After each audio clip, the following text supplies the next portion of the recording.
The blizzard howled across the frozen wasteland of Glaciera 7 like a living thing, its icy claws tearing at anything foolish enough to venture into its domain. Kyle Draven pulled his thermal coat tighter, cursing the day he'd accepted this contract on the galaxy's most inhospitable mining colony. His breath crystallized in the air before him as he trudged toward the distress beacon that had lit up his scanner 3 hours ago. Humans weren't supposed to survive these conditions. The colony's original xenobiologists had said as much when they'd cataloged the indigenous species. Massive, serpentine creatures they'd dubbed frost dragons.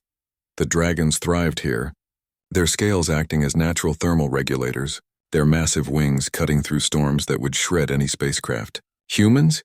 Humans needed heated domes, environmental suits, and enough hubris to think they could extract rare minerals from a planet that actively tried to kill them.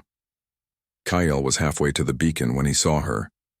The hatchling was no bigger than a shuttle pod, her scales shimmering between silver and pale blue in the whiteout conditions. She lay in a crater, one wing bent at an unnatural angle, her golden eyes fixed on him with an intelligence that made his spine straighten. Around her neck hung a crude translator collar.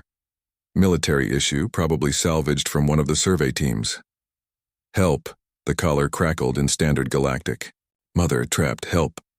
Kale's training screamed at him to report this to the colony. Frost dragons were protected under the Sentient Species Act. Interfering could mean prison time. But those eyes, desperate, pleading, knowing, held him in place. Where? He asked, kneeling beside her despite every survival instinct telling him to run. The hatchling, Saren, according to the collar's ID tag, lifted her snout toward the mountains. Beneath, mining collapse. 3 days. Mother week, 3 days. In these conditions, even a frost dragon would be struggling. Kale pulled out his portable scanner, running diagnostics on Saren's wing, fractured but not shattered. He could splint it, maybe, but they'd never make it through the storm on foot. That's when Saren did something that would later become legend across human colonies. She grabbed his coat collar with her teeth, gently, carefully, and began to drag him. Wait, what are you? Kale's protest died as Saren's body began to glow with an inner heat.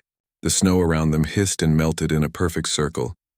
She was generating a thermal bubble, something the xenobiologists said hatchlings couldn't do for another 5 years of growth. Humans had a saying, never underestimate a mother's child. Saren pulled him through the storm with a determination that bordered on madness. When Kale's legs gave out after an hour, she draped her good wing over him, sharing her warmth. When ice formations blocked their path, she melted them with controlled bursts of breath that should have been impossible for her age. When Kale's oxygen levels dropped dangerously low, she found a cave and refused to move until he'd rested. Why me? Kyle asked during one of their brief shelters, his medical kit open as he reinforced the splint on her wing. Your distress call could have reached anyone. The colony has dragon handlers, xenobiologists. They would study first. Saren's collar translated her low rumble. File reports. Follow protocols. Mother would die. But humans, her golden eyes fixed on him. Humans act. Humans are stubborn. Kale laughed, a sound that surprised him in its bitterness. Stubborn. Yeah, that's one word for it. You are here, Saren said simply. You came. That is enough, they pushed on.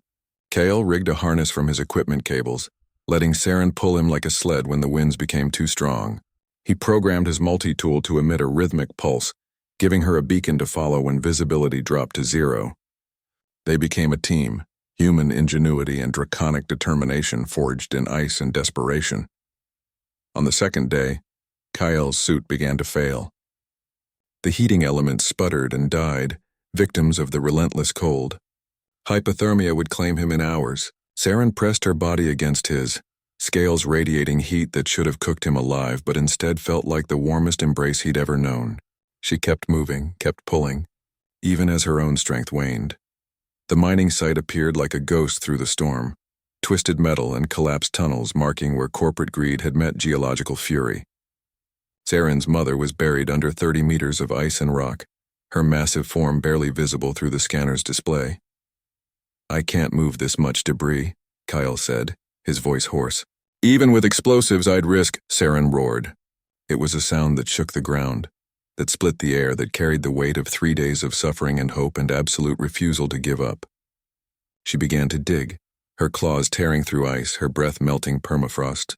And Kael, this human mechanic who'd come to Glaciera 7 to escape his past, found himself digging beside her. His hands bled.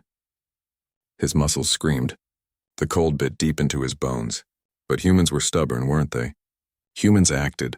Humans refused to let a child lose her mother, no matter how alien, no matter how impossible the odds.